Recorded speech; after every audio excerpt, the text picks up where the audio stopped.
जय Hind everyone. Climatology का पहला सेशन कंप्लीट करने के बाद finally we have come to the second session of climatology. बहुत ही ज्यादा इंपॉर्टेंट सेशन होने वाला है क्योंकि आप पहला वाला सेशन जब देखोगे, मतलब मोस्टली लोग जो कि ये वाला सेशन देखने आए हैं उन लोगों ने क्लाइमेटोलॉजी 1 वाला सेशन देख लिया होगा। यदि आपने नहीं देखा है तो वो वाला सेशन बढ़िया से जाकर देख लेना, क्योंकि देखो यदि मैं उसका छोटा सा आपको ग्लेंस बताऊं, ये यहां पर मैंने एटमॉस्फेयर के बारे में आपको तीनों कंपोजिशन के बारे में इनडेप्थ नॉलेज बताया था। Gases, water vapour, dust particle, यहां पर गैसेस करवाया, फिर उसके बहुत सारे क्वेश्चंस यहां पर मैंने आपको करवाए थे। उसके बाद यहां पर फिर मैंने वाटर वेपर करवाया, डस्ट पार्टिकल्स, फिर इसके बारे में हमने बहुत सारे सवाल करे थे। फिर the most important topic of the atmosphere, जिसको एटमॉस्फेयर की लेयर कहा जाता है, यहां पर वो सारे मैंने कंप्लीट आपको करवाए थे, जिसका मतलब इन डेप्थ मैंने पॉइंट आपको बताए थे जो कि अदर कॉम्पिटेटिव एग्जाम में भी पूछे गए हैं। इसमें बहुत सारे, इसके बाद मैंने आपको ये सवाल करवाए थे, अलग अलग लेयर से मैंने सवाल करवाए थे। जैसे ट्रोपोस्फेयर करवाए तो उसके लिए इतने सारे क्वेश्चंस करवाए थे। फिर यहां पर स्ट्रेटोस्फेयर, मीजोस्फेयर है तो उसके इतने सारे सवाल करवाए थे। मतलब ओवरऑल जो सेशन था वो हमारे फेवर में था और बहुत ही बढ़िया सेशन रहा था। And you were Indeed waiting for it. एकदम बढ़िया तरीके से तुम लोग वेट कर रहे थे ये वाले सेशन का। फाइनली हम लोग आ चुके हैं और अब मैं आपको एक चीज अश्योर कर रहा हूं, जितना मतलब करीबन अपन ने 5 से 6 दिन का गैप ले लिया यहां पर, ठीक है, इस सेशन के बीच में। अब ये इतना गैप नहीं आने वाला है, यही वीक में अपन खटाक से कंप्लीट कर देंगे और ओशिनोग्राफी आगे बढ़ेंगे। क्लाइमेटोलॉजी ये जो सेशन है, ये क्लाइमेटोलॉजी का सेशन नंबर 2 है, ठीक है। इसके पहले ऑलरेडी ले लिया, as I just said you. ये सेशन के बाद जो सेशन होगा वो आखिरी सेशन रहेगा क्लाइमेटोलॉजी के ऊपर, क्योंकि यार क्लाइमेटोलॉजी का वेटेज बढ़ते जा रहा है। जैसे कि ऊपर ही लिखा हुआ था, यहां से 7 सवाल पूछे गए थे एनडीए 1 2024 में, and all the questions were statement wise question. तो स्टेटमेंट वाले सवाल का मतलब आपको पता है, it is all about conceptual clarity. तो यदि आपके पास कंसेप्चुअल क्लैरिटी नहीं है, आप कुछ भी नहीं कर पाओगे। और मेरा मेन जो ऑब्जेक्टिव है, हम लोग कंसेप्ट्स को क्लियर करते हैं और उसके बाद प्रैक्टिस भी बहुत सारी कर लेते हैं। और मैं एक चीज भी सोच रहा हूं आप लोगों के लिए कि आपको टेस्ट प्रोवाइड करने के लिए, ठीक है, कंप्लीट टेस्ट मैं आपको प्रोवाइड करूंगा जियोमॉर्फोलॉजी और कंप्लीट क्लाइमेटोलॉजी का। देखते हैं तुम्हारे रिस्पांस कैसे क्या होते हैं, उसके अकॉर्डिंग अपन लोग देखेंगे, पक्का प्रोवाइड कर देंगे, ठीक है। तो अब फाइनली हम लोग ये वाला सेशन स्टार्ट करते हैं, ठीक है। दिस कपिल भैया, welcome you all on roar NDA. यहां पर ये जो सेशन एक क्वेश्चन के साथ स्टार्ट करते हैं कि where does earth get the energy from. मतलब कि जो अर्थ है इसको एनर्जी कहां से मिलती है। एनर्जी मतलब कि ये जितनी भी आप मान लो कि जो सन की एनर्जी है उसको तुम जनरली एनर्जी बोलते हो, यही एनर्जी है बेसिकली। मगर ये जो एनर्जी मिलती कहां से, सिर्फ सन की एनर्जी यही वाली एनर्जी नहीं है, और भी एनर्जीज होती है। मगर ये जो अर्थ को एनर्जी मिलती है सारी की सारी प्रोसेस करने के लिए, जो सारी अभी है, वो जो एनर्जी कहां से मिलती है, ठीक है। अब ये जो एनर्जी होती है ना, ये कैसे मिलती है मैं आपको बताऊंगा। मगर इसके पहले यहां पर देखो, ये जो पूरी चीज है, मैं यहां पर आपको एक छोटे से एक कंसेप्चुअल क्लैरिटी मैं आपको एक बता रहा हूं। देखो बेसिकली जो अर्थ को मेजॉरिटी ऑफ द एनर्जी कहां से मिलती है, सन से मिलती है, ठीक है, वो सन से मिलती है। अब 2 फॉर्म में मिलती है, ठीक है। अब अर्थ की एनर्जी रिसीव कहां हो रही है, मतलब यहां पर लिखा है earth receive almost all of its energy from sun. Here you need to focus upon from which source the energy is coming and where it is reaching. यहां पर अर्थ की बात चल रही है, मगर अर्थ के 2 पार्ट है, ठीक है। अर्थ के एटमॉस्फेयर वाला भी एक पार्ट है। यदि मतलब ऐसे भी मैं आपसे पूछ सकता हूं कि अर्थ के एटमॉस्फेयर में ज्यादा एनर्जी कहां से मिल रही है, ठीक है, और अर्थ का जो सरफेस है उससे ज्यादा एनर्जी कहां से मिल रही है। तो दोनों को अलग अलग जगह से मिल रही है। अर्थ के एटमॉस्फेयर को एनर्जी कहां से मिल रही है, अर्थ के एटमॉस्फेयर को एनर्जी मिल रही है लॉन्ग वेव टेरेस्ट्रियल रेडिएशन से। और अर्थ के सरफेस को एनर्जी कहां से मिल रही है, इनकमिंग सोलर रेडिएशन से। सर इसका मतलब क्या है, यही हमारे टॉपिक होने वाला है, ठीक है। तो ये वाले सेशन में इंसुलेशन कंप्लीट करेंगे, टेम्परेचर कंप्लीट करेंगे, एटमॉस्फेरिक प्रेशर कंप्लीट करेंगे, और हो सका तो प्रेशर बेल्ट भी मैं आपको कंप्लीट करवा दूंगा, ठीक है। इसको 2 टुकड़ों में मैं डिवाइड करने वाला था, मगर कोई बात नहीं, मैं पूरा इसको थोड़ा लंबा सेशन कर रहा हूं और सारी चीजें यहां पर क्लियर हो जाएगी। अब यहां पर देखो, अर्थ की कहानी ऐसी है कि अर्थ ने कोई भी मतलब चीजें एब्जॉर्ब करी, मतलब अर्थ का काम ऐसा, जितना एब्जॉर्ब करा उतना ही उसने वापस से रेडिएट कर देना है। तो earth radiates back all the energy to the space. उसने जितनी एनर्जी सन से रिसीव करी है पूरी उसने स्पेस में रेडिएट कर दी। अब इससे हुआ क्या, इसकी वजह से क्या हुआ, जो अर्थ है ये ना ही ज्यादा गर्म हुई और ना ही ज्यादा ठंडी हुई, ठीक है। अब इससे क्या हुआ, जितना भी मतलब अर्थ के अलग अलग पार्ट्स हैं, you know there are different parts of the earth, वहां पर जितनी भी अमाउंट ऑफ हीट रिसीव हो रही है वो सेम नहीं है, इट इज नॉट सेम। यहां पर वेरिएशन आ रहा है। अब ये वेरिएशन किसकी वजह से आ रहा है, ये प्रेशर की वेरिएशन की वजह से आ रहा है, ठीक है। टेम्परेचर में वेरिएशन आया, उसकी वजह से प्रेशर में वेरिएशन आया। अब यहां पर जो हीट है वो एक रीजन से दूसरे रीजन पे गई विंड के थ्रू। भैया कुछ भी समझ में नहीं आया, कुछ भी समझ में नहीं आया। मैं बिल्कुल मानता हूं आपको कुछ भी समझ में नहीं आया है, मगर एक चीज की अश्योरिटी आपको दे रहा हूं, यहां पर जो पूरा कंसाइज है ना, मतलब अब जो आगे मैं 3 टॉपिक आपको पढ़ाने वाला हूं उसका जो पूरा जो फ्लो चार्ट है वो ये है। मतलब यहां पर बेसिकली होने क्या वाला है, तो अब अपन आगे वाले टॉपिक पढ़ेंगे और वापस से इसी फ्लो चार्ट के ऊपर आएंगे और आपको सारी चीजें क्लियर मिलेंगी, ठीक है। आगे अपन बढ़ते हैं। तो here earth gets it energy from the solar radiations and the endogenic forces. Solar radiation है, वहां से उसकी एनर्जी रिसीव करता है। और जो एंडोजेनिक फोर्सेज है, एंडोजेनिक फोर्सेज मैंने बहुत बढ़िया तरीके से पढ़ाए थे आपको, ऐसे फोर्सेज जिनकी एनर्जी का सोर्स होता है इंटीरियर ऑफ द अर्थ, मतलब अर्थ के अंदर से एनर्जी निकलती है। For example radio active elements which are present in the earth, ठीक है, सोलर रेडिएशन हुए तो यहां से इनको अर्थ को क्या एनर्जी मिलती है। तो सोलर रेडिएशन और इनकमिंग एंडोजेनिक फोर्सेस, तो एंडोजेनिक और एक्सोजेनिक फोर्सेस मैंने जियोमॉर्फिक प्रोसेस में बहुत बढ़िया तरीके से पढ़ा है। आप जाओ जियोमॉर्फोलॉजी का कंप्लीट सेशन, वहां पर एक बढ़िया मतलब जिसमें पूरी की पूरी मैंने एंडोजेनिक और एक्सोजेनिक फोर्सेस वहां पर बताइए, प्रीवियस ईयर क्वेश्चन भी कराए, प्रैक्टिस क्वेश्चन भी कराए, उनको वहां पर जाके सॉल्व कर लेना। अब आगे देखो, यहां पर ये सन आपको दिख रहा है सर, बिल्कुल यहां पर सन दिख रहा है, ठीक है। अब यहां पर ये जो हैंडसम सन है, यहां से बहुत सारी रेज आ रही है, ठीक है, यहां से रेज निकल रही है। अब अर्थ के लिए जितनी भी एनर्जी है ये कहां से मिल रही है, सन से आ रही है, मतलब ठीक है, अर्थ का जो सरफेस है वो अर्थ का सरफेस सन से एनर्जी रिसीव कर रहा है, मतलब आ रही है। आना मतलब इनकमिंग, सन से आना मतलब सोलर, और रेडिएशन का आना मतलब इनकमिंग सोलर रेडिएशन। क्लियर है, इसको बोलेंगे इनकमिंग सोलर रेडिएशन। अब मेरी बात ध्यान से सुनना, मैं आपको एक बात बता रहा हूं, एक बेसिक फंडामेंटल क्या है। ये जो अर्थ का एटमॉस्फेयर है, लास्ट वाले सेशन में मैंने आपको बढ़िया तरीके से यहां पर इसका ऑब्जर्वेशन कराया था, विजुअलाइजेशन करवाया था। ये अर्थ का एटमॉस्फेयर है। जब यहां पर ये इनकमिंग सोलर रेडिएशन आएंगी तो ये कहां पर, अर्थ के पास जाएंगी, और बीच में इसमें बहुत सारे पार्टिकल्स है, डस्ट पार्टिकल्स हैं, गैसेस हैं, वाटर वेपर हैं, वो इसको रोक लेंगे। हो सकता है कुछ पार्ट वहां पर रुक जाए। अब जितनी भी इनकमिंग सोलर रेडिएशन अर्थ के अंदर आएगी ना, वो पूरी की पूरी बाहर चली जाएंगी, यहां पर पूरी की पूरी बाहर चली जाएंगी। अब जब ये बाहर चली जाएंगी ना, तो मैंने लास्ट सेशन में आपको क्या बताया था, यहां पर एक चीज प्रेजेंट है जिसको बोलते हैं CO2। अब ये CO2 पता क्या करेगी, ये जितनी भी रेज बाहर निकली ना एटमॉस्फेयर, इनको वापस से अर्थ के अंदर डाल देती है, जिसकी वजह से अर्थ और ज्यादा गर्म हो जाती है, और अर्थ गर्म होगी तो ग्लोबल वार्मिंग होगी। ये थोड़ी सी कंडीशन मैंने बताई थी। तो अब मैं आपको एक चीज बता रहा हूं, आप एक बात बताओ, अर्थ के जब सरफेस की बात चल रही थी, अर्थ के जब सरफेस की बात चल रही थी, तो अर्थ का सरफेस किसकी वजह से गर्म हुआ सर, ये हुआ इनकमिंग सोलर रेडिएशन की वजह से। इनकमिंग सोलर रेडिएशन की वजह से गर्म हुआ, क्योंकि अर्थ का सरफेस ये यहां से डायरेक्टली लाइट आई। मगर अब यदि अपन अर्थ के एटमॉस्फेयर की बात करें, now if we talk about the atmosphere of the earth, तो एटमॉस्फेयर कैसे हुआ, देखो जितनी रेस अर्थ के अंदर गई, उतनी अर्थ ने उतनी एनर्जी बाहर रिलीज कर दी। गई कहां, ये एटमॉस्फेयर में गई। तो एटमॉस्फेयर को कहां से मिल रही है, इसको मिल रही है लॉन्ग वेव टेरेस्ट्रियल रेडिएशन। कौन से, लॉन्ग वेव टेरेस्ट्रियल रेडिएशन। और लॉन्ग वेव टेरेस्ट्रियल रेडिएशन क्या होती है, ये वो रेडिएशन होती है जो कि अर्थ इजेक्ट करता है कहां से, अपने सरफेस से बाहर, एटमॉस्फेयर में। क्लियर है, बिल्कुल क्लियर है सर। अब आगे बढ़ते हैं, अब बात करते हैं कि सर इनकमिंग सोलर रेडिएशन क्या है। इनकमिंग सोलर रेडिएशन को इंसोलेशन कहा जाता है। जो अर्थ का सरफेस है, ठीक है, यहां पर सरफेस लिखो, अर्थ का सरफेस है, it receives most of its energy through incoming solar radiation. So insolation मतलब कि इनकमिंग सोलर रेडिएशन का मतलब होता है इंसोलेशन, और ये जो एनर्जी है ये शॉर्ट वेवलेंथ की होती है, ठीक है। आई होप आपको चीजें क्लियर हो गई होंगी। अब ऐसे कौन कौन से फैक्टर्स हैं जो कि इफेक्ट करते हैं इंटेंसिटी ऑफ द इंसोलेशन को, इंसोलेशन की इंटेंसिटी को इफेक्ट करते हैं। पहली चीज देखो, अर्थ है, अर्थ रोटेट कर रही है देखो ये अर्थ है, ठीक है, अर्थ हमारी, मैंने आपको बताया है अर्थ टिल्टेड है। यदि आप ऑर्बिटल प्लेन की बात करोगे, एक होता है ये वर्टिकल प्लेन जिससे 23.5 डिग्री टिल्टेड है। यदि आप ऑर्बिटल प्लेन की बात करोगे, यहां पर 66.5 डिग्री टिल्टेड है। तो ऑर्बिटल प्लेन ये वाला जो है, ये ऑर्बिटल प्लेन है, इससे 66.5 डिग्री टिल्टेड है।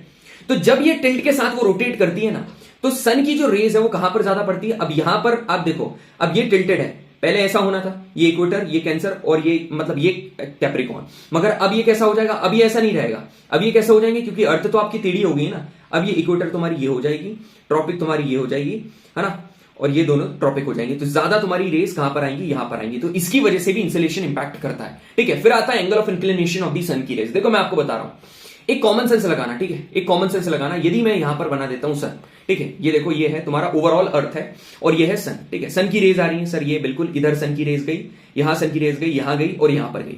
मेरी बात ध्यान से सुनना, बहुत बड़ी कंसेप्ट आपको बता रहा हूं। यदि आप यहां पर ट्रॉपिक के ऊपर देखोगे, ट्रॉपिक के पास देखोगे, इक्वेटर के पास देखोगे, यहां पर ट्रॉपिक के पास यदि आप देखो, ये तो ट्रॉपिक वाला एरिया है, यहां पर रेज एकदम सीधी आ रही है। यहां पर जो रेज है, they are making 90 degree angle, 90 degree का एंगल बना रही है। अब जो रेज 90 डिग्री का एंगल बना रही है, वो एकदम कम एरिया ऑक्यूपाई करेंगी। यहां पर जो है वो एकदम कम एरिया ऑक्यूपाई करेंगी। मगर जब आप देखोगे, यहां से जब स्लेंटिंग रेज यहां पर जाएंगी, पोलर रीजन में जब ऐसे जाएंगी, तो इन्होंने 90 डिग्री थोड़ा बनाया, क्योंकि 90 इसका सरफेस तो ऐसा, इनने कितना बनाया, कम बनाया। अब जो इन्होंने कम बनाया, फॉर एग्जांपल यहां पर आप देखो, ये कितना बनाया, 47 डिग्री बनाया, मतलब कि 47 मतलब स्लेंटिंग रेज है।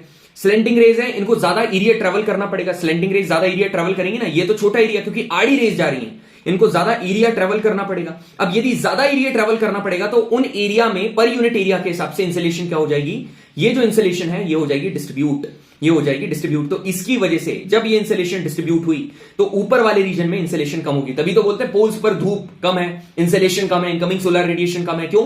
क्योंकि यहां पर पहुंचती है भाई स्लेंटिंग रेज।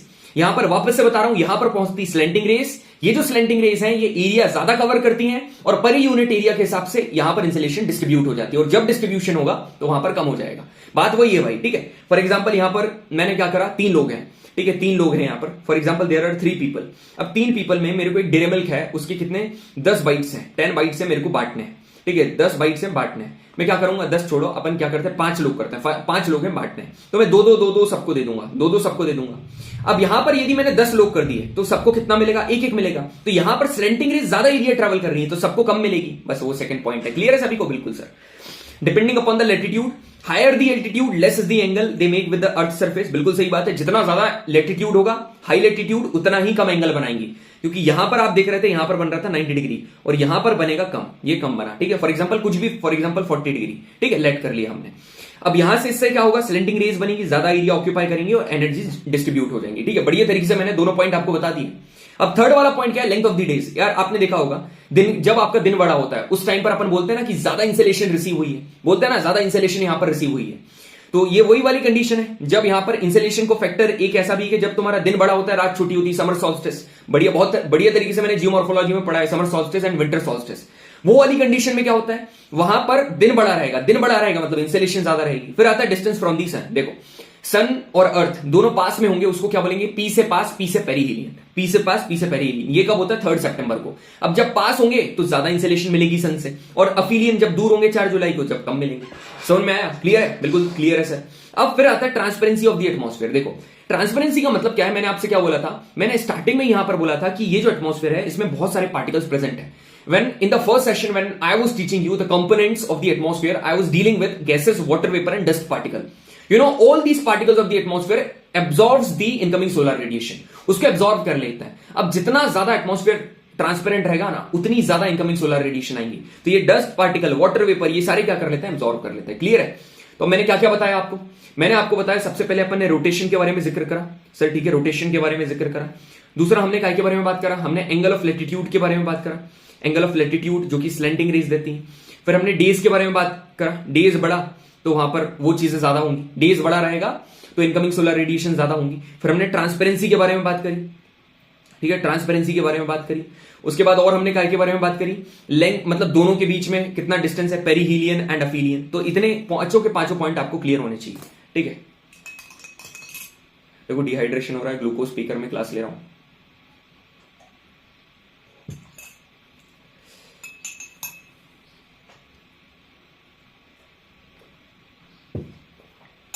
ठीक है, आगे बढ़े, बिल्कुल आगे बढ़ते हैं, ठीक है। यहां पर देखो अब कुछ क्वेश्चंस करें प्रैक्टिस बढ़िया लेवल के। वो क्वेश्चन तो अपने एकदम बढ़िया मिलेंगे आपको, ये पूरा सेशन देख लो, कितने सारे सवाल आपको यहां पर देखने को मिलेंगे। ये यहां पर बहुत सारे सवाल आपको देखने को मिलेंगे, क्वेश्चन भर भर के मिलेंगे। डोंट वरी, प्रैक्टिस आपकी अच्छे से हो जाएगी, ठीक है। एक अच्छा सेशन वही है जहां पर आपके कंसेप्ट बहुत बढ़िया तरीके से क्लियर हो, और वो कंसेप्ट क्लियर करने के बाद आपकी प्रैक्टिस भी अच्छे से हो। तो यहां पर आपको सारी चीजें मिल रही है, ठीक है। यहां पर क्या पूछ रहा है, ठीक है, the highest temperature on the earth is recorded at. एक बात बताऊं, हाईएस्ट टेम्परेचर इक्वेटर पर रिकॉर्डेड नहीं है। क्यों? क्योंकि सर अर्थ तो टिल्टेड है ना, ये अर्थ ऐसी नहीं है, ऐसी होती तो इक्वेटर पर होता, ऐसा है तो इक्वेटर नीचे आ गई। अब यहां पर है क्या, ट्रॉपिक्स, अब यहां पर आ गया ट्रॉपिक्स। तो 20 डिग्री नॉर्थ लैटिट्यूड पर हाईएस्ट टेम्परेचर है। बढ़िया सवाल था, बिल्कुल बढ़िया था। Radiant energy from the sun that strikes the earth is called, मतलब रेडिएंट एनर्जी जो कि सन को स्ट्राइक कर रही है, इसको हम लोग क्या बोलते हैं, इसको हम लोग बोलते हैं इंसुलेशन।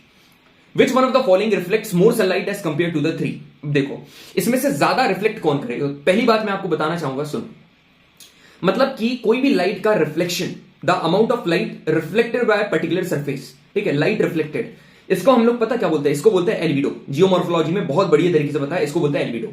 मेरी बात हमेशा याद रखना, एल्बिडो इफेक्ट, जितनी भी लाइट कलर्ड की चीजें हैं, जितनी भी लाइटेड चीजें हैं, लाइटेड कंपोनेंट्स हैं, लाइटेड सब्सटेंस हैं, ये जितनी भी चीजें हैं ना, इनका एल्बिडो इफेक्ट बहुत ज्यादा रहता है।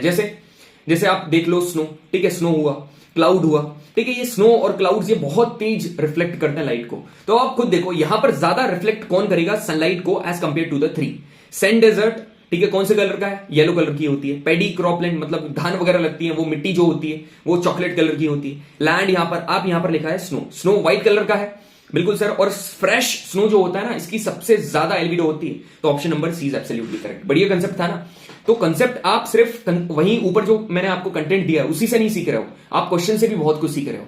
यहां पर देखो क्या पूछ रहे हैं, which one of the following statement is not true, इसमें से कौन सी ट्रू नहीं है। तो जब आप सेकंड स्टेटमेंट रीड करोगे ना, क्या पता चलेगा, the zone of maximum temperature is located along the equator. क्या मैक्सिमम टेम्परेचर का जोन इक्वेटर के अलोंग है? नहीं सर, ये तो ट्रॉपिक्स के अलोंग है ना, ये तो ट्रॉपिक्स के अलोंग है, तो ये वाली स्टेटमेंट ट्रू नहीं है। तो ये वाला आंसर आपका सही है, ठीक है, ये वाला सही है। क्लियर? अब यहां पर देखो, अब मैं आपको बता रहा हूं सोलर कांस्टेंट, ठीक है, बढ़िया तरीके से बताऊंगा।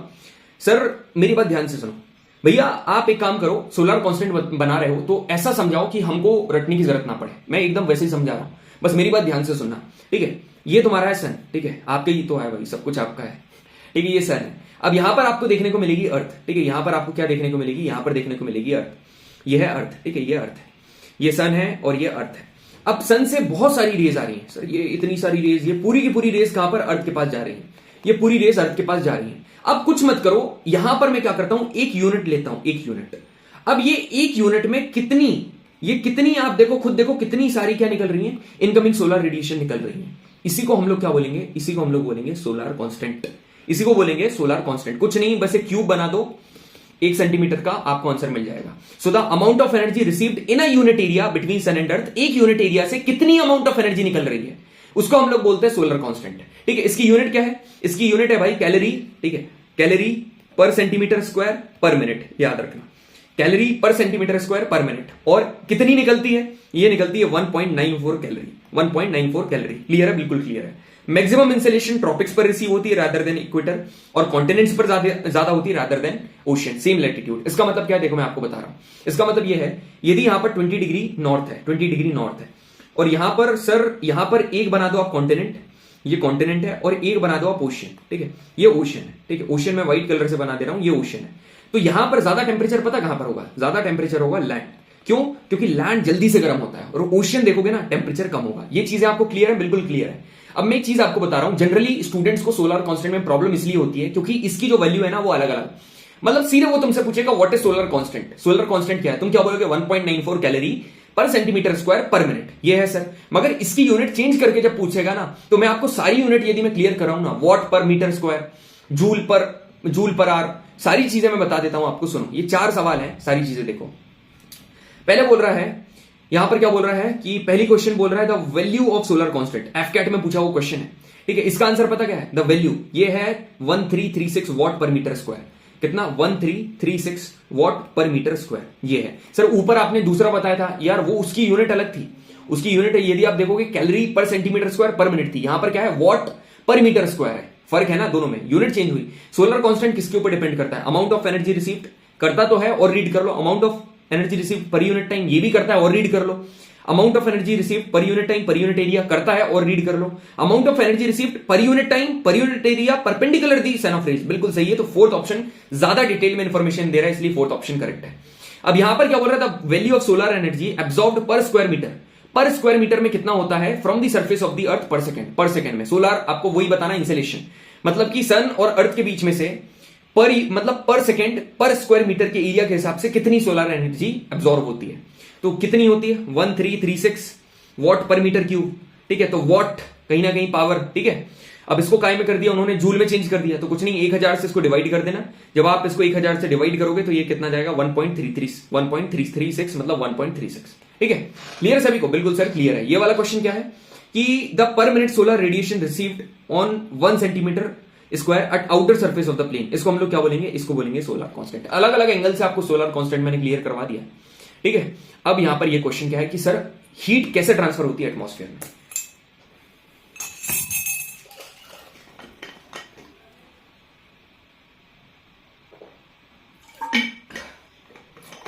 ठीक है, अब सुनो, हीट एटमॉस्फेयर में कैसे ट्रांसफर होती है मैं आपको बताता हूं।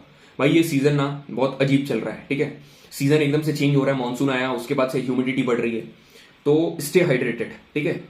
जितना ज्यादा पानी पी सकते हो ना पी लो भाई, ठीक है। क्योंकि मैं सही बता रहा हूं, पूरी की पूरी मेहनत रखी रह जाती है। जब 5 दिन आपको बेड रेस्ट मिल जाए ना, इतना बुरा लगता है, इतना करेंगी फील करते हो ना, वो सबसे बुरा हार्ट ब्रेक होता है। Because you know when you are capable to do the things but still you're not getting the opportunity, and when it is being done because of the lack of physical stamina, because of the lack of physical stability, वो बहुत बुरा लगता है। तो proper hydrated रहो, जितना हो सके ना ये ऑयली फूड को अवॉइड करो भाई, ठीक है। एकदम जितना लिक्विड कंज्यूम करो, और लिक्विड में पानी खूब ज्यादा पियो, और कभी थोड़ा लगे तो ORS वगैरह इंटेक कर लिया करो, दिन में 1-2 बार ग्लूकोज वगैरह मंगा लो, वो सब इंटेक वगैरह करा करो, ठीक है। वर्कआउट करो डेली, मतलब 15 मिनट तो निकाल सकते हो ना। मोबाइल वगैरह मत चलाओ, इंस्टाग्राम 15 मिनट के लिए साइड में रख दो, मगर 15 मिनट आप क्या करो, थोड़ा सा वर्कआउट कर लो। कुछ मत करो, 10-20-30 पुशअप्स मार लो, थोड़ा स्क्वाट्स कर लो, चिनअप पड़े तो ठीक है, नहीं तो कोई बात नहीं है। उनको फिजिकली स्ट्रांग नहीं चाहिए, उनको मेंटली स्ट्रांग ज्यादा बंदे चाहिए। तो नॉर्मली आप अपने आप को फिट रखने के लिए इतना कर सकते हो, ठीक है। Now we are going to talk about atmosphere में सर एनर्जी आपने लेकर आ गए, ठीक है। इनकमिंग सोलर रेडिएशन के फॉर्म में अर्थ के सरफेस पर हीट एनर्जी आ गई। अब मगर यदि अपन बात करें, ये जो एटमॉस्फेयर में एनर्जी आई थी, हीट एनर्जी आई थी, ये ट्रेवल कैसे करेगी, मैं बताऊं आपको ट्रेवल कैसे करेगी। मैं आपको एक बढ़िया सा एग्जांपल देता हूं। फॉर एग्जांपल मैं यहां पर खड़ा हुआ हूं, ठीक है, मैं यहां पर खड़ा हूं, ठीक है। ये यहां पर कौन है, कपिल भैया यहां पर खड़े हुए हैं, यहां पर कपिल भैया खड़े हुए हैं, और यहां पर एक रो ये है, इसमें मेरे 3 स्टूडेंट्स बैठे हुए हैं, 4, ठीक है। यहां पर एक है, 1 2 3 4। फॉर एग्जाम्पल अभी तो हम लोग भाई ऑनलाइन ही पढ़ा रहे हैं, ठीक है। अपन बात करते हैं ऑफलाइन की। फॉर एग्जाम्पल मैं ऑफलाइन क्लास पढ़ा रहा हूं, ठीक है। अब मैंने क्या देखा, मैंने देखा कि यार सारे बच्चों ने, ये रो 1 के जितने भी बच्चे हैं, इनने एकदम एक्सेप्शनली बढ़िया परफॉर्म कर दिया है। तो मैंने क्या करा, वही एक चॉकलेट लेते हैं अपन, डेयरी मिल्क, ठीक है। चॉकलेट ली हमने यहां पर डेयरी मिल्क, अब इसको हमने टुकड़ों में बांटा, ठीक है। तो अब यहां पर क्या करा, यहां पर मैंने किसको दी, ये वाले पहले वाले बंदे को दी। इसने एक बाइट ली, फिर इसने वहां पर पीछे वाले को पास कर दी, ठीक है। और ये सारे एक दूसरे के कॉन्टैक्ट में बैठे हुए हैं, इसलिए ऐसा कर रहे हैं। फिर इसने एक बाइट ली, इसको पास कर दी, इसने एक बाइट ली, इसको पास कर दी, ये हुआ।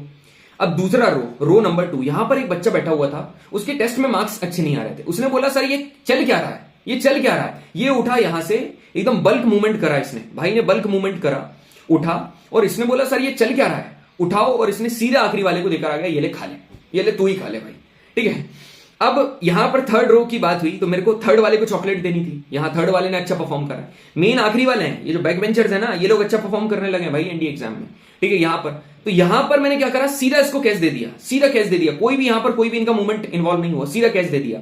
पहला वाला था कंडक्शन, दूसरा वाला कन्वेक्शन, तीसरा वाला रेडिएशन। कैसे मैं बताता हूं, देखो। कंडक्शन का मतलब है transfer of heat through the particles in contact of a body, मतलब जो बॉडी, मतलब एक दूसरे के कॉन्टैक्ट में जितनी भी बॉडी है, उनमें हीट का ट्रांसफर होना पार्टिकल्स के बीच में, ठीक है। यहां पर पार्टिकल्स अपनी पोजीशन चेंज नहीं करते, क्या चेंज करी नहीं, बस पास कर रहे हैं।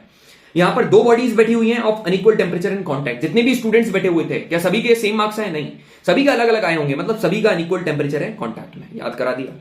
अब बात करते हैं कन्वेक्शन। कन्वेक्शन में क्या होता है, यहां पर हीट ट्रांसफर होती है through the bulk movement of molecules and gases and liquid. ये मेनली आपको गैसेस और लिक्विड में देखने को मिलेगा, ठीक है, गैसेस और लिक्विड में देखने को मिलेगा कन्वेक्शन।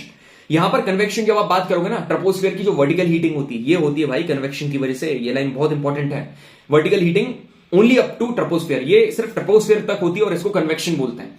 रेडिएशन क्या है, transfer of heat from one place to another without any medium in the form of photons, इसको हम लोग रेडिएशन बोलते हैं। दिस इज कॉल्ड रेडिएशन, मतलब कि किसी भी मीडियम, देखो बिना किसी मीडियम का यूज करके फोटॉन्स के फॉर्म में, किसी मीडियम का यूज करा था क्या, नहीं करा, किसी भी स्टूडेंट का यूज नहीं करा, सीधे फेक कर दे दिया रेडिएशन। फॉर एग्जाम्पल ये उसका एग्जाम्पल है, for example long wave terrestrial radiation. Clear है सर, कंडक्शन, कन्वेक्शन, रेडिएशन के बारे में ये थोड़ी और ज्यादा इंफॉर्मेशन आपको देनी चाहिए। एक सेशन है हीट एंड थर्मोडायनेमिक्स का, ठीक है, मैं लूंगा, डोंट वरी, बढ़िया सेशन लूंगा, सारी क्लैरिटी, और मैंने लिया भी है, ठीक है। यहां पर यूट्यूब पर पड़ा हुआ है, वहां पर जाना और इन कंप्लीट एकदम इंफॉर्मेशन वहां पर बता रखी है, और ज्यादा यहां पर बताया है, वो जाकर देख लेना, ठीक है। अब देखो आगे, अब अपन बात करते हैं, देखो हीट बजट है ना, उतना इंपॉर्टेंट नहीं है भाई, मेरे हिसाब से छोड़ दो, ठीक है, उतना इंपॉर्टेंट है नहीं, जो चीज इंपॉर्टेंट है उसको करो। बस ये कहना पता क्या चाह रहा है कि जितनी ये जो हीट यहां पर आ रही है ना, जितनी भी हीट आ रही है, उतनी पूरी की पूरी अर्थ के अंदर नहीं जाती। याद मत करना, बिल्कुल भी याद करने की जरूरत नहीं, बस थोड़ा सा नजर घुमा लो। देखो फॉर एग्जाम्पल एटमॉस्फेयर के टॉप पर 100 यूनिट इंसुलेशन है, 65 एटमॉस्फेयर ने एब्जॉर्ब कर ली, बाकी की जो 35 है वो रिफ्लेक्ट हो गई और स्कैटर्ड हो गई कहां पर, स्पेस में। कैसे हुई, 27 क्लाउड ने कर दी, 2 स्नो ने कर दी, 6 स्पेस में चली गई, तो एटमॉस्फेयर में कितनी आई, 65। अब देखो ये एटमॉस्फेयर के अंदर जो आई ना, ये कितनी आई, 65। अब यहां पर जो एटमॉस्फेयर है ये क्या करेगा, 14 एब्जॉर्ब कर लेगा, एटमॉस्फेयर खुद भी एब्जॉर्ब कर लेगा। अब जो 51 है ये अर्थ के अंदर एंटर हुई, मतलब अर्थ के अंदर कितनी हुई, अर्थ के अंदर 51 है। अब याद रखना, जितनी 51 ये अंदर आई ना, 51 पूरी की पूरी बाहर कर देगा। मैंने आपको बताया था अर्थ का काम एकदम सिंपल है, जितना लिया उतना बाहर कर दिया। For example you are watching my session, तो तुम मेरा सेशन पूरा देख रहे हो, पूरा का पूरा, ये जितना भी फ्रस्ट्रेशन है, जितना भी यहां से आप मोटिवेशन लेकर जा रहे हो, ये सारी की सारी 1 सितंबर को निकाल दोगे।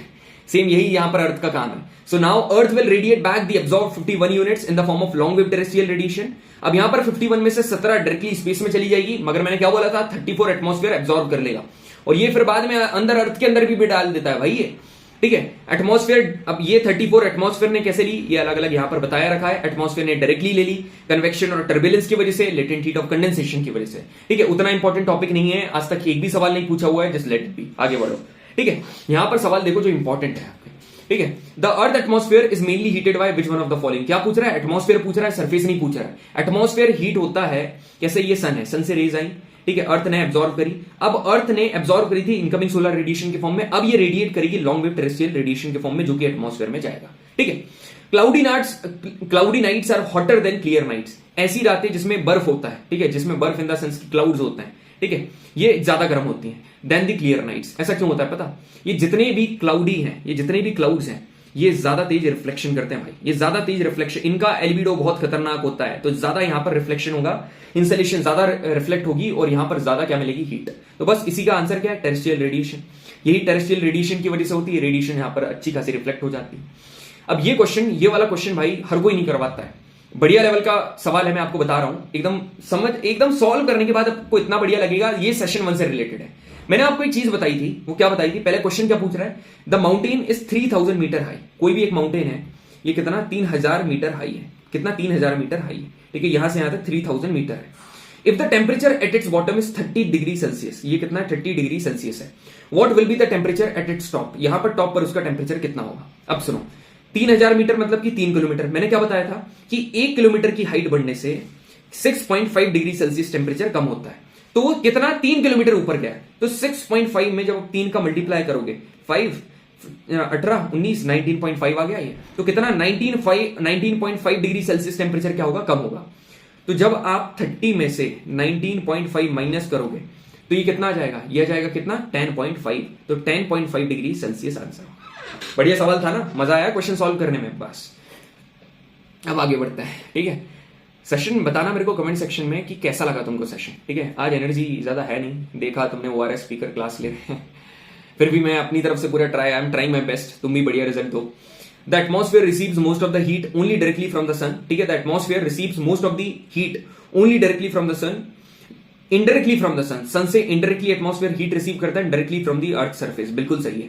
देखो जो अर्थ का एटमॉस्फेयर है, सन से डायरेक्टली नहीं करेगा, सन से इनडायरेक्टली करेगा, और अर्थ का सरफेस जो रेडिएट करता है उससे directly. The conversion from short wave solar radiation to long wave terrestrial radiation, ये कहां पर होती है, अर्थ के सरफेस पे होती है। जो शॉर्ट वेव सोलर रेडिएशन है वो लॉन्ग वेव टेरेस्ट्रियल रेडिएशन में अर्थ के सरफेस पर चेंज होती है, बिल्कुल सही है, both the statement are correct. आगे बढ़ो, अब बात करते हैं टेम्परेचर। टेम्परेचर क्या है यार, कोई चीज कितनी गर्म है, कोई चीज कितनी ठंडी है, उसको मेजर करने की डिग्री को हम लोग क्या बोलते हैं, टेम्परेचर बोलते हैं। अब ऐसी कौन कौन सी चीजें हैं जो कि इस टेम्परेचर को इंपैक्ट करती हैं, ऐसे कौन कौन से फैक्टर्स हैं। पहला है लैटिट्यूड, यार हाई लैटिट्यूड्स लो टेम्परेचर, लो लैटिट्यूड हाई टेम्परेचर। पोल पर आप जाकर देखोगे, पोल्स पर आपको टेम्परेचर कम देखने को मिलेगा। इक्वेटर या ट्रॉपिक्स पर जाकर देखोगे आपको टेम्परेचर ज्यादा देखने को मिलेगा। एल्टीट्यूड की बात करोगे, देखो टेम्परेचर, देखो हाइट के बढ़ने से टेम्परेचर कम होता है, इसको हम लोग क्या बोलते हैं, इसको बोलते हैं नॉर्मल लैप्स रेट। और टेम्परेचर इन्वर्जन क्या होता है, मैंने आपको बताया था लास्ट क्लास में, देख लेना वो वाली क्लास जाकर। इन से इंक्रीज है ना, इन से इन्वर्जन मतलब हाइट के बढ़ने से टेम्परेचर का इंक्रीज होना, इसको हम लोग क्या बोलते हैं, इसको बोलते हैं टेम्परेचर इन्वर्जन। अब डिस्टेंस फ्रॉम द सी, ये कैसे भाई, देखो सी से डिस्टेंस दूरी, यदि कोई भी चीज सी के पास है ना तो वो सी के हिसाब से चलेगी। सी के हिसाब से कैसे, देखो जनरली मैं आपको बता रहा हूं, जो जमीन होती है ना, लैंड है, जो लैंड होता है it heats up quickly and cool down quickly, जल्दी से गर्म भी हो जाता है और जल्दी से ठंडा भी हो जाता है, मतलब यहां पर वेरिएशन बहुत ज्यादा होते हैं।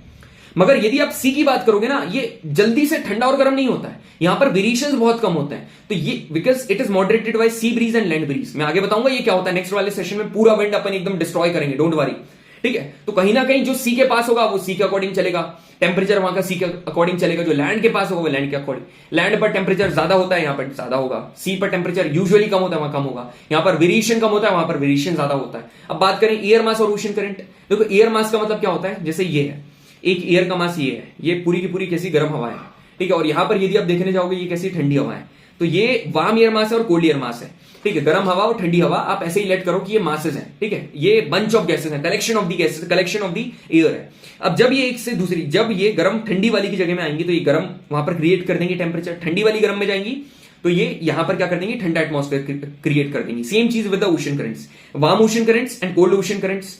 Warm ocean current cold area में चलती हैं और वहां पर एरिया गर्म कर देती हैं, ठंडी वाली गर्म एरिया में चली जाती हैं, वो गर्म एरिया को ठंडा कर देती है। फिर आती है प्रिवेलिंग विंड्स। प्रिवेलिंग विंड्स मतलब एक पर्टिकुलर एरिया में चल रही हैं एक पर्टिकुलर टाइम पर, जैसे चिनूक, चिनूक गर्म विंड है, ये क्या है, ये भाई वार्म विंड ऐसी है, कहीं पर भी जाती है ना 4.42 डिग्री सेल्सियस टेम्परेचर बढ़ाकर चली जाती है। फॉर एग्जांपल कहीं पर 0 डिग्री सेल्सियस है और यहां पर स्नो है, वो यहां पर चलकर आई तो ये क्या कर देगी, स्नो को खा जाएगी, पूरा मेल्ट कर देगी। तो ये क्या है, टेम्परेचर का थर्ड वाला। यहां पर कुछ क्वेश्चन देखो, the annual range of temperature is greater in the Pacific Ocean than in the, मतलब जो एनुअल रेंज है टेम्परेचर का, टेम्परेचर ज्यादा कहां पर होता है, पैसिफिक ओशन में देन अटलांटिक ओशन। देखो गलत है ये, बढ़िया बहुत हाई लेवल का क्वेश्चन है ये। क्यों है मैं आपको बता रहा हूं, ये है तुम्हारी पैसिफिक ओशन, ठीक है, ये है पैसिफिक ओशन, है ना, और ये है अटलांटिक ओशन। नॉर्मली ये पैसिफिक है और ये अटलांटिक है। अब एक बात बताओ, पैसिफिक ज्यादा बड़ी है तो यहां पर पानी बहुत ज्यादा है, ठीक है, बहुत ज्यादा यहां पर पानी है, पैसिफिक में पानी बहुत ज्यादा है। तो जब यहां पर पानी बहुत ज्यादा है ना, तो ये सी बड़ा है, तो पक्की बात है यहां का टेम्परेचर में ज्यादा वो नहीं आएगा। यहां पर ये जो, यदि आप देखोगे अटलांटिक ओशन, यहां की जो रेंज है ना ये ऊपर नीचे हो जाएगी, मगर यहां पर जब आप देखोगे ना टेम्परेचर कहां पर ज्यादा रहेगा, the annual range of temperature is greater in Pacific ocean, नहीं, ये कहां पर अटलांटिक में ज्यादा रहेगा और पैसिफिक में कम रहेगा, ठीक है। तो option number A is wrong. यहां पर बोल रहे थे annual range of temperature is greater in northern hemisphere, मतलब रेंज जो होती है वो कहां पर, एनुअल रेंज ऑफ टेम्परेचर का मतलब है टेम्परेचर ज्यादा कहां पर रहेगा। यदि आप नदर्न हेमिस्फीयर की बात करोगे, ये दो हेमिस्फीयर है, एक नदर्न हेमिस्फीयर है, एक सदर्न हेमिस्फीयर है। नदर्न हेमिस्फीयर जब आप खोलकर देखोगे यहां पर लैंड एरिया काफी ज्यादा है और नीचे ओशन एरिया काफी ज्यादा है। तो मैंने आपको बताया था लैंड काफी जल्दी गर्म होता है, टेम्परेचर काफी जल्दी बढ़ता है, तो यहां का एनुअल रेंज ऑफ टेम्परेचर काफी ज्यादा है। तो option number 2 is correct, option number 1 is wrong. कैसा बढ़िया सवाल था ना। अब यहां पर देखो सेकंड वाला, normally the temperature decreases with the increase in height from the earth surface, मतलब हाइट के बढ़ने से टेम्परेचर कम हो जाता है, हाइट के बढ़ने से टेम्परेचर कम होता है। ऐसा क्यों है पता, देखो, the atmosphere can be heated upwards only from the earth surface, बिल्कुल सही बात है। जो एटमॉस्फेयर है अपवर्ड मतलब नीचे से ऊपर हीट हो रहा है, ये सिर्फ अर्थ सरफेस से ही होता है, बिल्कुल, क्योंकि धीरे, मतलब यहां पर बड़ा टेम्परेचर, फॉर एग्जांपल यहां पर 10 डिग्री सेल्सियस है, फिर 20 डिग्री सेल्सियस है, फिर 30 डिग्री सेल्सियस है, मतलब ये कहां से बढ़ रहा है, अर्थ के सरफेस से बढ़ रहा है। तो option number 1 is correct. There is more moisture in the upper atmosphere, भाई कौन बोल रहा है, एक बात बता, अपर एटमॉस्फेयर में ऊपर ज्यादा मॉइस्चर है क्या, गलत। जितने भी वेदर फिनोमेना होते हैं वो ट्रोपोस्फियर में होते हैं, वहां पर ज्यादा मॉइस्चर है, और मॉइस्चर जितना ऊपर जाओगे कम हो जाएगा। तो option number 2 is wrong. The air is less dense in the upper atmosphere, बिल्कुल सही है। तो option number 1 and 3 are correct. आगे बढ़ते हैं, ठीक है। अब सुनो मेरी बात, एक और क्वेश्चन भर भर के है भाई। यहां पर क्या बोल रहे थे, annual range of temperature in the interior of the continents is compare to the coastal areas high. अब क्यों होता है, यहां पर सीधे क्या पूछ रहा है कि कॉन्टिनेंट्स में टेम्परेचर ज्यादा क्यों होता है, एनुअल रेंज ऑफ टेम्परेचर मतलब टेम्परेचर यहां पर ज्यादा क्यों होता है, than the coastal area, coastal area मतलब कि जो कि नदी के किनारे है। अरे यार टेम्परेचर में डिफरेंस रहता है, थर्मल डिफरेंस होता है, लैंड एंड वाटर में थर्मल डिफरेंस होगा, only 1 is correct, only 1 is correct. Clear है सभी को, कभी एल्टीट्यूड की यहां पर बात ही नहीं होगी, विंड्स हेवी रेन की बात ही नहीं होगी। Option number 1 is correct. आगे बढ़े, अब देखो कुछ बढ़िया से फैक्ट बता रहा हूं। हाईएस्ट टेम्परेचर पता कहां पर रिकॉर्डेड है, अल अजीजिया लीबिया में। सबसे कोल्डेस्ट टेम्परेचर कहां पर है, रशिया, जिसको थर्ड पोल कहा जाता है, वर्खोयांस्क नाम की जगह है। देखो आइसोथर्म मतलब कि ऐसी लाइन, जैसे कि यहां पर भी सेम टेम्परेचर है, यहां पर भी सेम टेम्परेचर है, यहां पर भी सेम है, यहां पर भी सेम है, यहां पर भी सेम है, यहां पर सेम है। तो ये पूरे जगह को एक लाइन से जोड़ दो, है ना। तो ऐसी इमेजनरी लाइन जो कि उन एरिया को ज्वाइन कर रही है जहां पर सेम टेम्परेचर है, उनको बोलते हैं आइसोथर्म। सेम प्रेशर को ज्वाइन करेगी तो आइसोबार, सेम सैलिनिटी को ज्वाइन करेगी तो आइसोहेलाइन, सेम रेनफॉल को ज्वाइन करेगी तो आइसोहाइट। क्लियर है, क्लियर, एकदम क्लियर है सर। अब ट्रोपोस्फियर का एक बढ़िया सा मैं तुमको फैक्ट बताता हूं। तुमने देखा था ट्रोपोस्फियर कैसा दिखता है सर, ये अर्थ है और ट्रोपोस्फियर कुछ ऐसा सीन है सर इसका, मतलब इसकी हाइट इक्वेटर पर ज्यादा है, मैंने आपको बताई थी। यहां पर कितनी है, 18 किलोमीटर है, और यहां पर कितनी है, यहां पर 8 किलोमीटर है, ठीक है, 8 किलोमीटर है। इसके एवरेज पर सवाल तुमसे पूछ सकता है, 8 + 18 डिवाइडेड बाय 2 कर देना, पूछेगा ना एवरेज हाइट ऑफ ट्रोपोस्फियर कर देना। अब ऐसा क्यों है, देखो यहां पर इसलिए, देखो the height of the troposphere is more near equator, ठीक है, एंड लेस नियर पोल। इसलिए है क्योंकि देखो इक्वेटर पर सभी को पता है हीट पड़ती है एज कंपेयर टू पोल, ठीक है, पोल के कंपैरिजन में बात कर रहे हैं, तो यहां पर ज्यादा हीट पड़ेगी। यहां पर मैं बना दे रहा हूं, ये अर्थ है, ठीक है, ये यहां पर अर्थ है, ठीक है, सुनना मेरी बात, ये अर्थ है, ठीक है। अब यहां पर सन से यहां पर बहुत ज्यादा हीट आ रही है। अब जब यहां पर हीट आई तो यहां पर जितने भी पार्टिकल्स हैं ये क्या हुए, गर्म हुए, यहां पर ज्यादा पार्टिकल्स गर्म हुए। अब एक बात बताओ, गर्म पार्टिकल्स क्या करते हैं, गर्म पार्टिकल्स आप कभी भी चाय वगैरह बनाए होंगे, स्टीम वगैरह ऊपर उड़ती है ना, ऊपर ही उड़ती है, तो गर्म पार्टिकल्स आगे फॉरवर्ड डायरेक्शन में मूव करेंगे। जब ये फॉरवर्ड डायरेक्शन में मूव करेंगे, ऐसे बहुत सारे पार्टिकल्स मिलकर ट्रोपोस्फियर को पेनिट्रेट करके लंबी कर देंगे, चौड़ी कर देंगे, ठीक है। फिर आता है सेंट्रीफ्यूगल फोर्स। सेंट्रीफ्यूगल फोर्स क्या है, सेंट्रीफ्यूगल फोर्स वो है जो कि चीजों को दूर फेंकता हो, ठीक है, चीजों को दूर फेंक देता है। तो इक्वेटर के पास सेंट्रीफ्यूगल फोर्स बहुत ज्यादा है, तो इसने क्या करा, पेनिट्रेट कर दिया चीजों को, तो ये दूर चली गई। यदि आप बात करोगे इक्वेटर पर ग्रेविटी, ठीक है। अब थर्ड क्या आता है, ग्रेविटी। ग्रेविटी कहां पर, इक्वेटर पर ग्रेविटी ज्यादा है या कम है, देखो G/r²। ग्रेविटी, रेडियस कम तो ग्रेविटी ज्यादा, ग्रेविटी कहां पर ज्यादा है, रेडियस कम, पोलर रेडियस कम है, तो पोल्स पर रेडियस कम है तो ग्रेविटी ज्यादा होगी। तो ग्रेविटी ज्यादा है तो आप खुद देखो कितने ये जॉइंटेड है, और यहां पर ग्रेविटी कम है तो ये दूर दूर हो गए, बस और क्या। पोल्स पर आप देखोगे लो सनलाइट है और पार्टिकल्स ठंडे हैं, और ठंडे पार्टिकल्स हमेशा दबते हैं, ठीक है, ये नीचे जाएंगे, तो इसकी वजह से ये पार्टिकल डिसेंड होंगे, तो ये भी चीज आपकी क्लियर होगी। तो कितना इनडेप्थ भाई, मैं तुमको एक अश्योरिटी दे रहा हूं, इससे ऊपर नहीं जाएगा भाई, इतना ही नहीं पहुंचेगा, एनडी का लेवल इतना भी नहीं पहुंचेगा। मैं तो सीडीएस एफकट सब कंबाइंड, यूपीएससी सीएससी सब कंबाइंड करके एक बढ़िया स्टडी मटेरियल आपके लिए प्रिपेयर करके लेकर आया हूं। इतना भी नहीं, बढ़िया शांति से पढ़ो, मजे के साथ पढ़ो, ठीक है, बस पढ़ते जाओ आप लोग। Height of the troposphere changes seasonally, ठीक है, सीजनली एक बात पता है आपको, ये सीजनली ट्रोपोस्फियर की हाइट चेंज होती है। क्यों? क्योंकि भाई जहां पर गर्मी पड़ेगी वहां पर वो एक्सटेंड हो जाएगा, सेल्स आगे मूव करेंगे और बढ़ जाएगा। गर्मी के टाइम पर देखोगे sun is vertically overhead at the Tropic of Cancer, Cancer के ऊपर होता है, तो वहां पर हाइट चेंज हो जाएगी। विंटर पर होगा तो कैप्रिकॉन के पास हाइट बढ़ जाएगी। तो बस ऐसा ही है, जहां पर सनलाइट पड़ेगी वहां के पार्टिकल्स फॉरवर्ड डायरेक्शन में मूव करेंगे और ट्रोपोस्फियर की हाइट चेंज हो जाएगी। ठीक है, क्लियर है सभी को? बिल्कुल सर क्लियर है। यहां पर क्वेश्चन क्या पूछ रहा है? The thickness of the atmosphere is maximum above the equator. बिल्कुल सर, इक्वेटर के पास थिकनेस ज्यादा है, पोल्स के पास कम है। High insulation and intense convection current flows over equator, मतलब ज्यादा इंसुलेशन और इंटेंस कन्वेक्शन करंट कहां पर फ्लो करते हैं? इक्वेटर के पास फ्लो करते हैं, इसलिए इसी का ये रीजन है। बिल्कुल सही है, ठीक है। ग्लूकोज पी लो, ग्लूकोज नहीं हुआ है, आगे बढ़ते हैं, ठीक है। यहां पर देखो, अब पढ़ने वाले हैं भाई बढ़िया चीज, ठीक है। यहां पर तुमको एक चीज दिख रही होगी, ये पूरा का पूरा एटमॉस्फेयर है, ठीक है।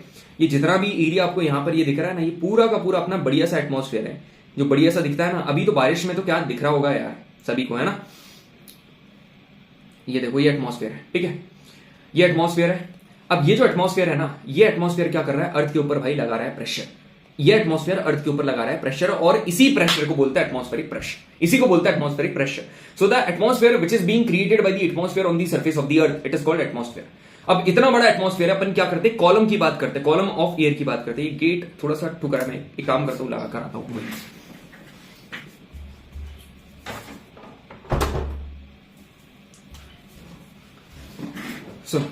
ठीक है, लिसन टू मी केयरफुली, ठीक है।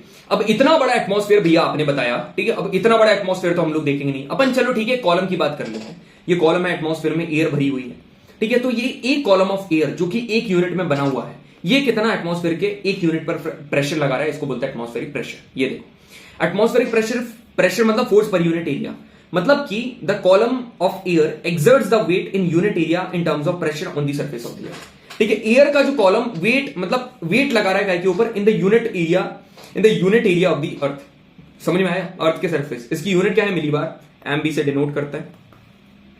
इसको मेजर करते हैं बैरोमीटर से, ठीक है, इंपॉर्टेंट है। यदि आप बात करोगे pressure exerted on a body by the atmosphere at sea level, sea level पर कितना प्रेशर होता है? 1013 मिलीबार, ठीक है, क्लियर है। अब देखो मैं आपको बता रहा हूं, जैसे एक पॉइंट है यहां पर, ठीक है, एक पॉइंट यहां पर देखो, ये पॉइंट है, यहां पर कितना है? यहां पर 1000 मिलीबार का प्रेशर है, ठीक है, और यहां पर कितना है? यहां पर 900 मिलीबार का प्रेशर है। तो यहां पर प्रेशर चेंज हो रहा है, बिल्कुल चेंज हो रहा है। तो ये जो प्रेशर चेंज हो रहा है ना, the rate of change of pressure, ये जो प्रेशर में चेंज आ रहा है, इसको बोलेंगे प्रेशर ग्रेडियंट, इसको बोलेंगे प्रेशर ग्रेडियंट, क्लियरली। और आइसोबार तो मैंने बता दिया था, ऐसे एरिया को ज्वाइन करने वाली लाइन जहां पर सेम प्रेशर हो। क्लियर है? बिल्कुल सर क्लियर है, आगे बढ़ते हैं। ये वाली चीज तो फिजिक्स में बताऊंगा, बैच वालों के लिए जस्ट हिंट दी थी। ये फिजिक्स जब करेंगे ना, जब बढ़िया बताऊंगा मैं तुमको, डोंट वरी। ये सवाल करो तो प्रीवियस ईयर क्वेश्चन क्या पूछा हुआ है? विच एनडीए 2023 एयर प्रेशर जो है, इसकी यूनिट क्या है? मिलीबार है भाई, और क्या है? मिलीबार है। ये ड्यू टू विच मिटियोर, इसको क्या रीड करोगे? मिटियोरोलॉजिकल फैक्टर, मिटियोरोलॉजिकल फैक्टर, है ना। Due to which meteorological factor does the air pressure change, ठीक है। एयर का प्रेशर चेंज होता है, ऐसी कौन सी चीज है?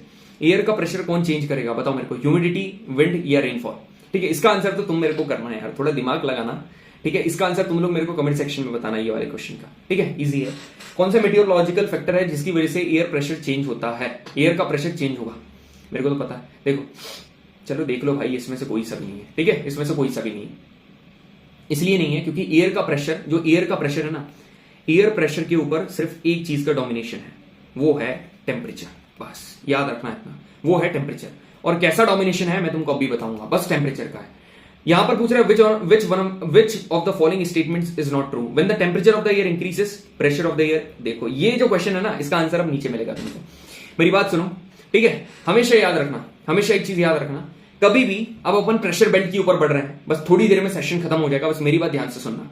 यहां पर यदि इतना सेशन बढ़िया तरीके से लगा लिया है ना, अब थोड़ा बहुत इंपॉर्टेंट चीजें आपके सामने आने वाली हैं, कंसेप्ट है, दिमाग लगाओ, बढ़िया तरीके से करो, रटना मत, तुम्हारी सारी चीजें क्लियर हो जाएंगी। और बढ़िया से फिर सेशन आप रिवाइज करते रहना 2-1 दिन तक, फिर आप मेरा नया सेशन आ जाएगा। सुनो मेरी बात, जनरली तुमने क्या चीज पढ़ी होगी, एक आइडियल गैस इक्वेशन है, P is equal to NRT, P से प्रेशर, टी से टेम्परेचर। यहां से ये पता चलता है कि प्रेशर टेम्परेचर के डायरेक्टली प्रोपोर्शनल है, मगर ये चीज ज्योग्राफी में फॉलो नहीं होती। ठीक है, यहां पर ये जो ज्योग्राफी पढ़ रहे हैं यहां पर ये चीज फॉलो नहीं होगी एटमॉस्फेयर के केस में। तो यहां पर क्या फॉलो होगा, यहां पर फॉलो ये होता है कि temperature is inversely proportional to pressure.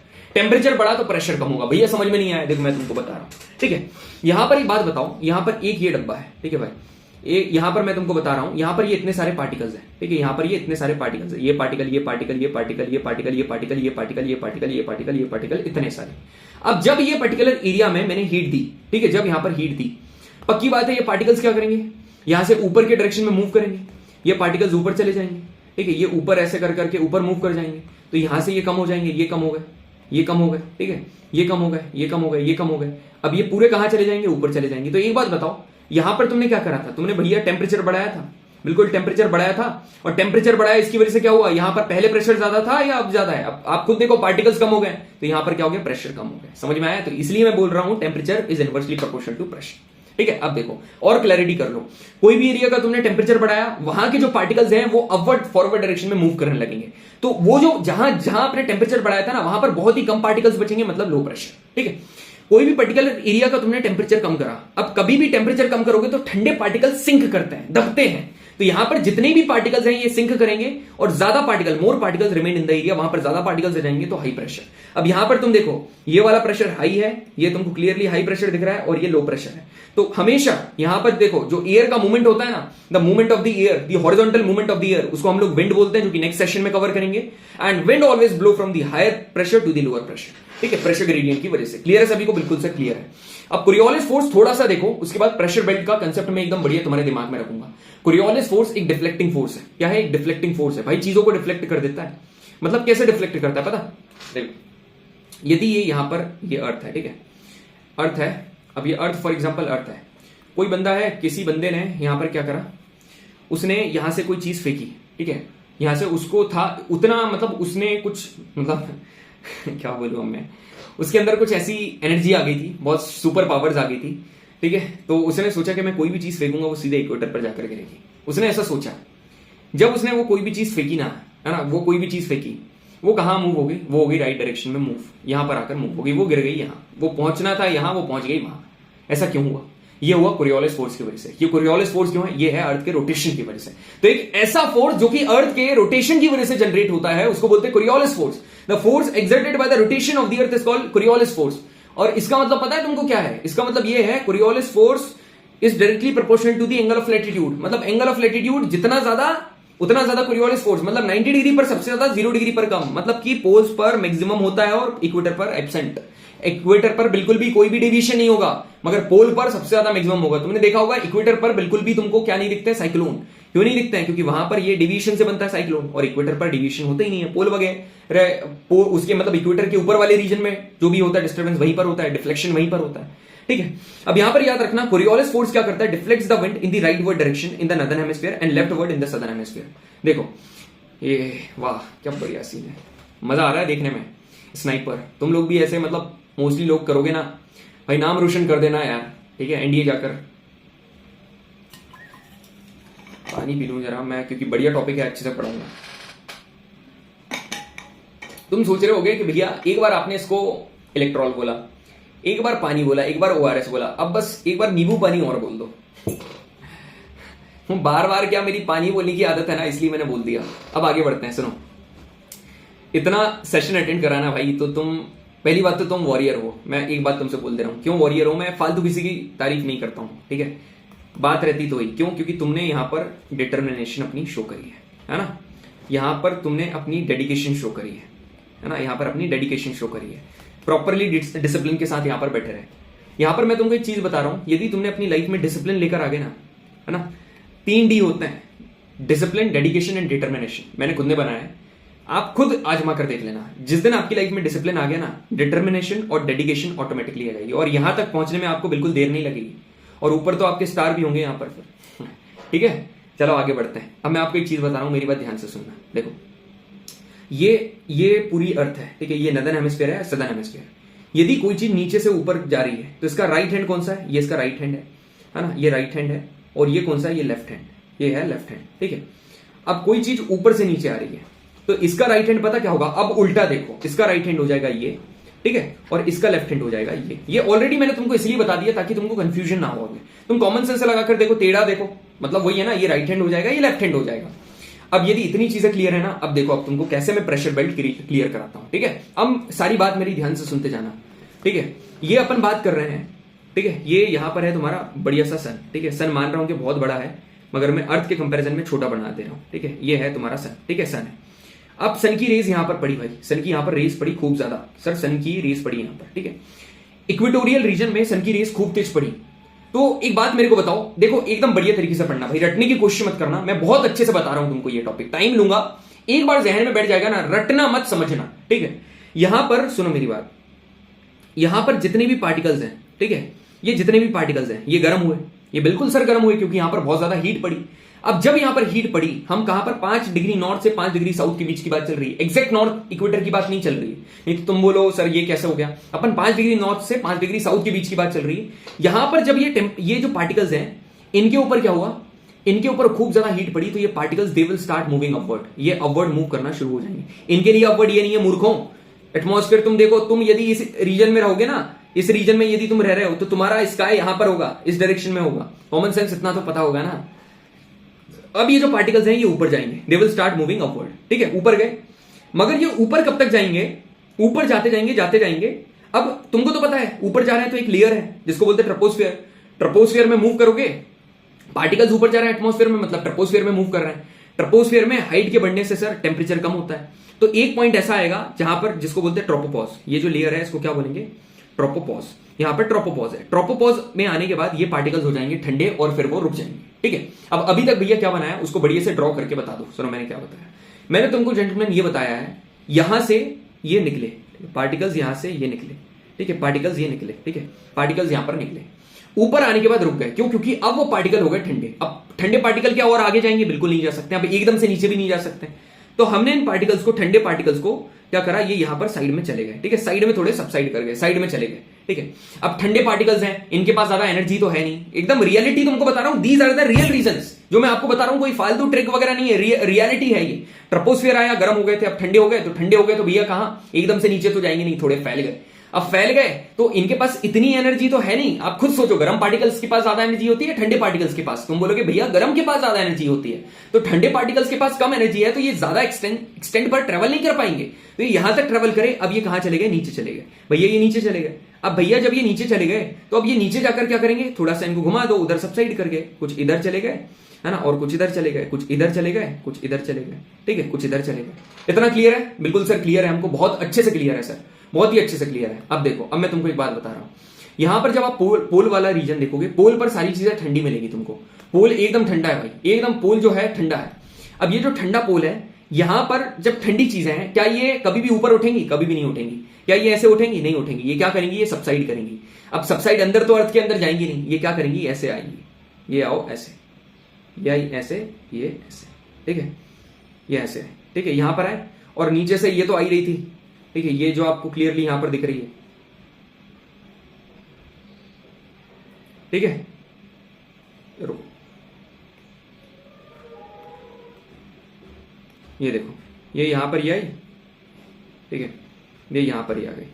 अब मेरी बात सुनो, ये यहां पर चला गया, ध्यान से सुनना, लिसन टू मी केयरफुली, ये यहां पर हो गया, ये यहां पर हो गया। अब चीजें, अब यहां पर पता क्या होगा, यहां पर क्या होगा, अब ये जो रेज यहां से आ रही, ध्यान से सुनना, ये जो ऊपर से आई ये, ठीक है, और जो ठंडी वाली इधर से नीचे से आई। अब ये ना, ये यहां पर अपन ने ये वाला कंडीशन देखी थी, मेरी बात ध्यान से सुनना, ये कौन सी, ये वाली, ध्यान से सुनो, मैं और बड़ा करके तुमको बताऊं, और अच्छे से समझ में आएगा, देखो और अच्छे से समझ में,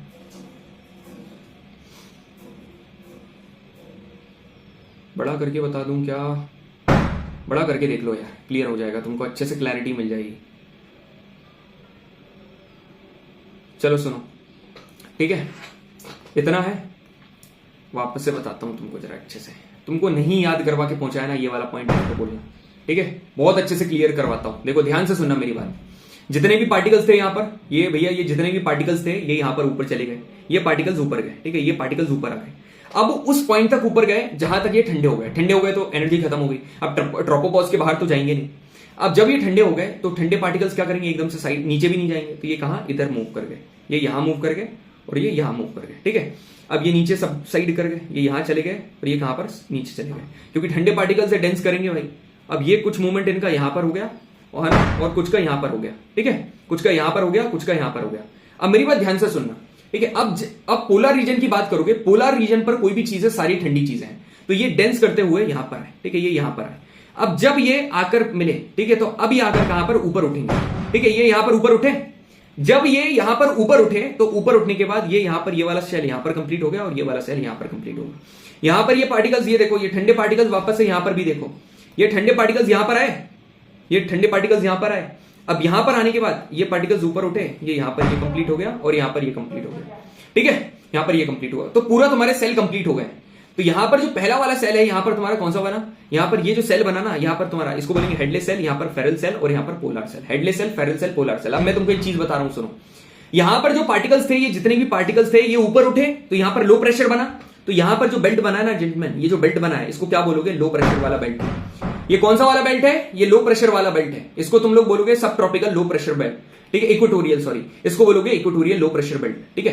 यहां पर क्लियरली मैं तुमको सीधे नीचे दिखा देता हूं, ये कौन सा इक्वेटोरियल लो प्रेशर बेल्ट है, इक्वेटोरियल, ये इक्वेटोरियल है और यहां का प्रेशर कम होगा, इसलिए लो प्रेशर बेल्ट, ठीक है। अब यहां पर चीजें नीचे आ रही हैं, सबसाइड कर रही हैं, तो यहां पर प्रेशर ज्यादा है, तो यहां पर क्या बोलोगे, इसको बोलोगे सब ट्रॉपिकल। ये कौन सा है, सब ट्रॉपिकल। और सब ट्रॉपिकल कौन सा है, सब ट्रॉपिकल हाई प्रेशर बेल्ट है, सब ट्रॉपिकल हाई।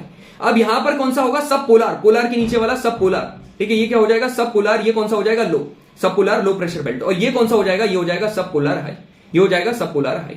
तो मैं यदि तुमको बताना, रटवाना चाहता ना, तो मैं तुमको सीधे बता देता, ऐसे याद कर लो, ये ऊपर वाला हाई हो गया, नीचे वाला लो हो गया, ये देखो मैं सीधे बता देता तुमको, ये हाई हो गया, ये लो हो गया, ये हाई हो गया, ये लो हुआ, ये हाई हुआ, ये लो हुआ, ये है, ठीक है, ऐसे भी बता सकता था, मगर यहां से तुमको ज्यादा क्लैरिटी मिली है, ठीक है, हाई लो करके यहां पर ज्यादा तुमको चीजें क्लियर हुई है।